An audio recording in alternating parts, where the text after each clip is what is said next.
1's in the bag. We're ready for game number 2. Having lost the last game, Even in Death has chosen Battleground pick, and they are taking us to Infernal Shrines. Am I crazy in thinking that this feels a little bit weird that we're going to Infernal Shrines for the first game between them? At first glance, I would be like, all right, 2. But am I wild off that? Do you mean for Even in Death to choose yeah, as their to go first to Shrines map? as the first map selection coming out from them. To not be a small map stands out to me. Maybe it's, we've got a strategy coming in, Dread. All right, so if that is the case, other than Kerrigan, what is it? Can you think of anything off the top of your head? It's going to be SpaceStation. I mean, yeah, Equinox. you're probably right. I just think of, when I think of Shrines, Kerrigan's the only thing that comes to mind, and Kerrigan's not even cheese, let's be honest. She is just a niche strategy and awesome. That's what you were going to say, right? Yeah, I didn't say those other words. That's my bad. Let's see what it's going to be. Infernal Shrines, game number 2, with SpaceStation Gaming having a 1-game advantage in this best of 5. Tassadar is probably going to be in the banned section here. Even though it isn't a map where he stands out too heavily, the synergies with other heroes are something to be afraid of. A Chromie, though, for SpaceStation Gaming. Chromie has been insanely respected, not only for Frozen X and Even in Death in their performance on it, but all of NA has a far bigger interest. Even we heard it in the interview from K1 Pro. Exactly. He's like, we think we undervalue the Chromie because everybody's busting that thing out here. Well, Frozen X did make a case for it versus Gale Force on Tomb yesterday. It was the closest game. I think it was a 24-minute game before Gale Force could close it out. SpaceStation's like, yeah, well, we're good. We're good on the Chromie. So with Ario removed, do we still see the Tassadar coming out from them as a first pick? It does provide a lot onto the Shrine itself. It's pretty decent. It's just a generic that has been the go-to for a while. With Ario off the table, I wouldn't be surprised if that's where SpaceStation goes. But if they fail to do so, what are the other things they've got to be concentrating on? Abathur is a huge tool on a map like Infernal Shrines because the map naturally goes so slow, which we know Abathur struggles in the early game. I think last game was a prime example of displaying that one. And so they disagree, though. They're going to go into the Tassadar. The combo returns, this time in the hands of Even in Death. All yesterday, day before, if Roll20 could get their hands on Garrosh Uther in this particular rotation of the draft, they would. The Uther provides solid follow-up after the toss of Garrosh, and especially nice because since he can choose the location of where it's going to go, he has that point-and-click stun just to make sure that you can land it. But there were a lot of throws that, or pulls with Groundbreaker that didn't connect yesterday for Even in Death, so I'm hoping that this will be a different story. One thing we do see on the side of SpaceStation kind of deal with the Garrosh is at least percentile damage coming out with that Gray Main having the Cursed Bullet opportunity. I was wondering if SpaceStation Gaming in that window would have felt comfortable picking a high tracer with a task tracer, even into the Garrosh, relying on the 10% spike at the 10, and then just be like, well, our pulse bomb will always get the kill still into a Garrosh. But then the poke damage otherwise? I know, it's pretty bad. I'm just coming up with theories here. We've been trying to figure out what is the math problem that is Garrosh and how do we solve it. See, the Gray Main at least gets Alpha Killer at 16, so then he still has the % damage even past the initial burst that you have, so you can Cursed Bullet, and then you're still getting the auto attacks. The problem is, you gotta be in Worgen form to get that, and where does that place you? In line for a toss. So we're gonna have to see Equinox make sure that he's playing that very well. Why would you ban that? Yep. They don't want to, okay, they don't want to deal with Into the Fray Tormented Souls. I can respect it if they don't think that they would be able to get it. Homicidal, it's one of his top heroes. It just shows that, I don't think it's so much of a why do you ban it, because you are right. That is the thought process here for SpaceStation Gaming. It's more of a, then you are pretty much saying, I absolutely know the answer and Malthael is not a part of it, which currently, as it's shown, Malthael has looked the best into the Garrosh. Maybe they think they won't get him because Even in Death is the next 2 picks. I mean, they could have just easily taken it. Exactly, which is why they're like, you know, we don't want to deal with it. I'm just saying overall, like, why it seems so weird is like, that is the best answer we have seen so far here to be able to deal with that. But also, we know that Garrosh has to hit the flips. We've seen those that hit and those who don't, and at the end of the day, much like Stitches, it turns out if you're unable to use part of your kit, you just flat can't play the hero, and you aren't going to get the value you need to win the game. A lot of crowd control to follow up, though. If they can hit those pull tosses, it's almost like Protoss. They've got Gravity Labs, Hammer of Justice, Drags, so many ways of keeping someone who is in the middle of Even in Death sitting right in that position. So what does SpaceStation Gaming do now? They have the Tassadar, Gray main Tassadar, has a little bit of soft synergy, Rhaegar with great shrine control, wave clear across the board. Their draft is literally as generic as it can get. So these last two picks can get a little wild, still be really well-rounded. I just don't know if anything stands out as the must-have that I would like to see, other than an escape warrior. I want Tychus. I just really want to see more Tychus. Me too. Now that Garrosh is out. It's shrines.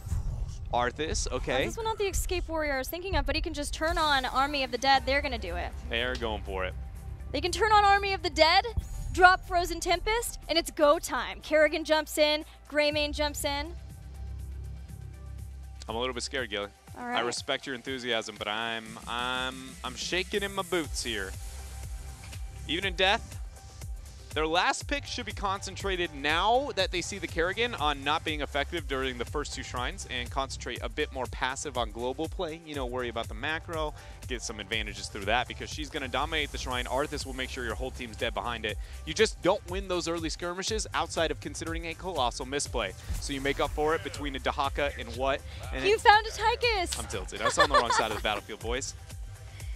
Man, Arthas Kerrigan is such an old school, scary early game damage composition. The Tychus is there to burn down health bar of Arthas. Never forget double Envenom. That's what I think of when I think of the two all the time. Yeah. It's like level 4 hits, you're dead, boys. Double Envenom, anybody's going down. Nobody survives. But all right, so what do you got to say? You got any? I want to see Tychus versus Garrosh too. So I was a little bit bummed that we didn't have the Tychus there, but I'm pumped that we get to see Kerrigan back. It's Equinox's Kerrigan, so it's the best of the best. I feel like even in Death's going to struggle in the early game, and it's going to look pretty lopsided, but I don't feel like this game has to be that way. Like the last one, SpaceStation showed a little bit of aggression, and even in Death picked a weaker early game composition. It struggled, it kind of fell apart, momentum got on one side. The game was pretty much over after, you know, about 12, 13 minutes into it. This one looks like it's going to be the exact same way, but even in Death, because of how slow it plays and how little you actually have to, like, address your opponent at any point in time, they can play really passive. They have enough siege to get away with it, especially locking in Kel'Thas and Tychus. Their siege potential is really high. So ignore the fight, walk away from it, siege up, take the later team fight, probably around the 13-16 era, because once you get the defensives, Kerrigan's going to fall off significantly. And even in Death has a lot of crowd control. If they can catch people on rotations, get some counter picks against the picks that SpaceStation will be looking for, there's a possibility that it could backfire heavily against SpaceStation. So let's get into game number 2 on Infernal Shrines, with SpaceStation Gaming have a 1-0 lead in this best of 5 so far. One thing we have yet to consider when doing the old Matheroon problem here with Garrosh is Kerrigan. Kerrigan's a hero that typically when you want to leap into the later stages after cycling a couple of auto attacks and you're looking for combo number 2, Garrosh is going to be pretty good at stopping all that immediate burst with that armor at that stage of the game. It might cause an overextension is what I'm predicting here from Equinox. Granted, again, as you put it, he's one of the best Kerrigans in North America, and he's probably got it figured out. I think the best thing for them is to make sure, them being SpaceStation, that they are hanging out around the shrine. And when they're getting aggressive as Kerrigan, they're watching his positioning, but around the shrine too. Because as long as she could make sure that the positioning is not such that she gets thrown, there's a lot of shrine guardians. And it all just comes down to who is in the location closest to Garrosh. So they can kind of play with that in the fights, but not chasing down Garrosh when you think he's low enough to kill him, that'll be key. Yes, if the rest of the team is there and they have follow-up crowd control, if you've got a Howling Blast, you already have the slow on him, but definitely make sure that you are not all by yourself, Kerrigan, when you go in after Garrosh. Another thing I would like to see out of SpaceStation Gaming, concentrating on how they want to approach these team fights throughout this game, is to make sure that Kerrigan's the initiator and Arthas is the flanker, and as Arthas initiates the flank is when Kerrigan focuses on the combo. It's not optimal when you're a Kerrigan because you don't typically want to combo according to what benefits your team the most, but oftentimes just even dragging them and not hitting the combo and Arthas flanking flat out means you won the team fight anyway. You drop the Maelstrom, everybody's doing the damages, suddenly your opponent's dead. There's a couple of good wave clear heroes. I really like the setup for SpaceStation so that they can still allow for Kerrigan to rotate around and look for picks. They have good wave clear heroes. Talking Trees in the bottom has a lot of escape for something like that to happen in the 4-man between mid and bot of Even in Death. They have Arthas to try to do his best to soak up the shots of the minions and kill them with the Frozen Tempest. Kerrigan's going in, ravages to the tower, gets a pull on Lutano. He stays alive. He's able to keep himself alive. Tiger ate a bit of shots, but at the end of the day, everything is A-okay for either side here. Even in Death looking to rebuttal a bit through the mid lane with their dominant wave clear. They've been unable to necessarily drain the turrets as effectively as you would assume with this kind of 4-man lethality. Hold on. Equinox is here, gets the drag, gets the combo. Gravity Lapse thrown up as a deterrent, but Battery has no way out of this. The armor coming out from How, but that is going to be first blood for SpaceStation Gaming. They get the kill on Garrosh just as the Shrine is activating. 12 seconds without Garrosh. Even in Death, need to figure out what they're going to do to retaliate. They head down to the bottom lane to push along with that. That'll help them catch up in talent tiers and make sure they get 4. But with Kerrigan already jumping around on top of all of the skeletal defenders, they're going to forfeit the Shrine and just try to push this lane as hard as they can. This is exactly what I was talking about in the draft. Not concentrating on initiating on those Shrines is going to be absolutely key. But to ignore the first Shrine, that is a common strat, whether or not you win or lose the Shrine in general. So now my question is, as the game moves forward, what is the thought process here for Even in Death? Brushdock comes in, though. There is Homicidal hitting himself a drag. Jason not wanting anything to do with it. The Dark Swarm and the 3-man Howling Blast is the thing that lets Casanova survive. This guy is just slowly becoming one of my favorite warriors in the North American scene. That is... He is stellar. Interstellar. Get it? I'm sorry. I already made the joke, and then you just made the joke again. I know. I nailed it. I almost said you don't understand the gravity of the situation, but I felt like that was a bit of a stretch. You know, at this point, how much can we say about SpaceStation Gaming other than they're out of this world? So that's Supernova already. Is that? So we'll think about it. You know, we've got some more up our sleeves. Don't you worry, chat. SpaceStation. A little bit ahead of Even in Death. I just got hit by a pin for some reason.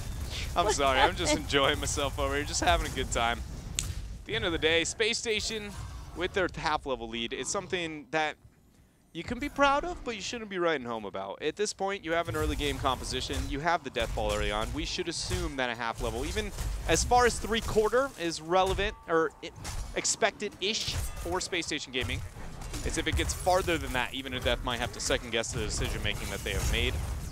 It's a 5-man class for SpaceStation, whereas it's only a 4. Dahaka still getting the side soak here for Even in Death. That's giving them a pretty significant advantage. If this continues as a trend, that's really going to actually hurt SpaceStation Gaming because they don't have the best siege. They have really good damage output, but Greyman's the only one who's effective at taking out those turrets. I like to see Even in Death just not overcommitting to the defense of that fort because it has let them catch back up somewhat in experience. Dahaka stayed up in the top, pushed that lane, sending Greyman up there. SpaceStation, again, with some good murking heroes, are going to make sure that they have their Shaman timed in conjunction with the next Shrine phase. And otherwise, SpaceStation staying safe as Even in Death once again fires up their 4-man rotation between mid-bot. SpaceStation Gaming, though, making stuff happen and elsewhere on the map with that invade. Going to be denying the Shaman camp, which, with the positioning of the Shrine, is surprisingly impactful. Now, there is no counterplay that if somehow we find ourselves into a window where this gets slow played out to 10 mark, suddenly Even in Death can't go the, oh, we'll take the Shaman, get the split pressure, we have Dahaka, no global to respond to. They just flat lost the strongest mercenary in the game. Does give them a time advantage on starting this Shrine, though. It does, but not that much when you're up against a Kerrigan, which is what I was just thinking.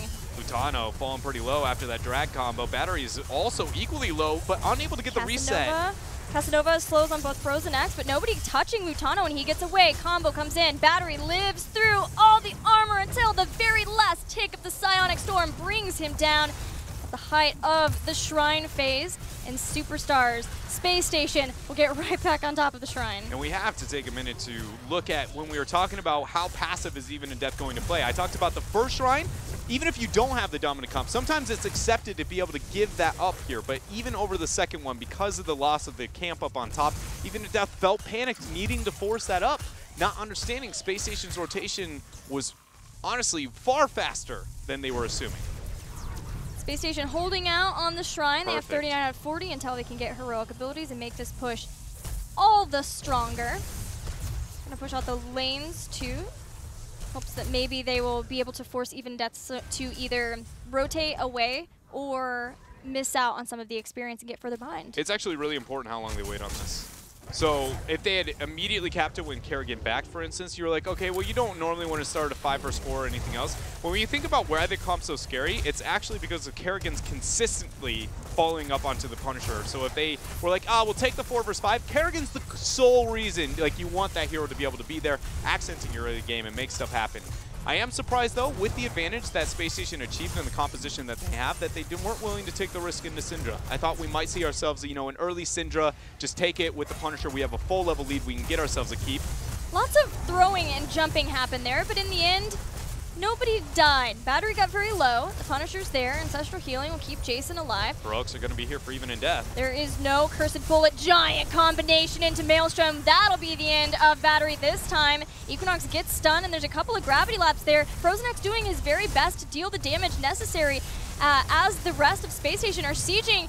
Kael'thas and Kerrigan trade out in the kills. Drag from Homicidal, but Casanova's right there. Drops Isolation. Save. Isolation takes out Jason. And he ends up getting the kill. The slow from Lutano is going to connect to Casanova, but SpaceStation Gaming wants this keep. Tiger JK is going to be the noble sacrifice, and it's the only one necessary. Keep down again at the 7-minute mark for SpaceStation Gaming, an entire level lead at this point in time. Even in death has got to find a way to slow things down. The positive silver lining here is the fact that Kerrigan naturally, she doesn't like mathematically fall off, but in terms of like how she plays out mixed with the options and diversity to stop the momentum and things she likes to do in a team fight do fall off as the game moves on. And once that 13-16 hits up, I expect Benediction and the double healing of Even in Death to be able to support the members. Suddenly, Equinox won't be as intimidating. Level 13's almost here for SpaceStation. Even in Death sieging the first fort. This bottom lane has been a place where they've been constantly trying to do damage and take out some of the structures of SpaceStation. But Casanova comes in with a flank. Immediately, Warlord's challenge taunted. Pulled back in, but staying alive thanks to the little bit of armor that he could give himself, the Army of the Dead. Equinox is coming in, trying to cause havoc there, but unable to get the reset. Combo goes on to Lutano. Battery's going to drop here. FrozenX is now the focus fire. Maelstrom used, but the gravity lapse is it. They get the kill 2 for 2 on both ends, but now Even in Death look like they are the ones on full retreat. Odin is going to drop Divine Shield as well. Not maybe the communication you would want at this stage in time. Even in Death loses Homicidal and walks away down 3 members. My apologies, that armor was from Trees trying to keep Arthas alive as long as he could.